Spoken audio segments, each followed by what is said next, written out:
នៅលើ iOS 26.3 Developer Beta Apple បានអនុញ្ញាតឲ្យបងប្អូនទាំងគ្នាធ្វើការ transfer data ពីទូរស័ព្ទ iPhone មកកាន់ Samsung ឬក៏ទៅកាន់ប្រភេទ Android អញ្ចឹងបងប្អូនទាំងគ្នានេះគឺជាមុខងារដ៏ល្អបំផុតមួយនៅលើ iPhone ដែលល្អមែនទែនសម្រាប់ការប្រើប្រាស់ជាក់ស្ដែងបើសិនជាបងប្អូនទាំងគ្នាចង់ធ្វើការផ្លាស់ប្ដូរពី Android មកកាន់ iPhone គឺបងប្អូនអាចផ្ទេរទិន្នន័យទាំងវីដេអូទាំងរូបភាពក៏ដូចជាឯកសារផ្សេងៗដែលយើងមានគឺផ្ទេរចូលមកកាន់ iPhone របស់បងប្អូនទាំងគ្នាតែម្ដងឬក៏ពី iPhone ទៅកាន់ Android ផ្សេងៗអញ្ចឹងវាឯមែនទែនសម្រាប់បងប្អូនដែលចង់បានមុខងារនេះគឺបងប្អូនត្រូវតែ update ទៅកាន់ iOS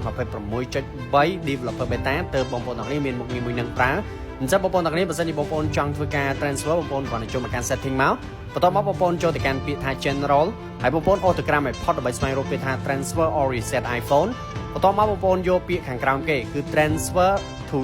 Android ចាំបងប្អូនចុចលើហ្នឹងទៅហើយចុចទៅលើពាក្យ continue ក៏ប៉ុន្តែជាក់ស្ដែងក្នុងករណីរបស់បងប្អូនចង់ធ្វើការ transfer គឺបងប្អូនត្រូវតែ error ទៅលើ Android របស់បងប្អូនទាំងគ្នាសិនហើយបងប្អូនពេញលេខកូដមកវានឹងទាមទារបងប្អូនធ្វើការ scan code អញ្ចឹងបងប្អូនគ្រាន់តែ scan ទៅវានឹងធ្វើការផ្ទេរទិន្នន័យពី iPhone ទៅកាន់ Android បានហើយអានេះគឺជាមុខងារល្អមែនទែនសម្រាប់បងប្អូនធ្វើការប្រើប្រាស់នៅលើ iPhone ហើយជាក់ស្ដែងបន្តិចទៀតទៅខ្ញុំគិតថាទាំង Android ទាំង iPhone គឺវាអាចសហការគ្នាបានហើយអញ្ចឹងវីដេអូនេះគឺមានប៉ុណ្្នឹងទេអរគុណសម្រាប់ការតាមដានទស្សនាវីដេអូនេះកុំភ្លេច follow ក៏ដូចជា share ដើម្បីទទួលបានវីដេអូចាញ់ម្លែកច្រើនទៀតអរគុណ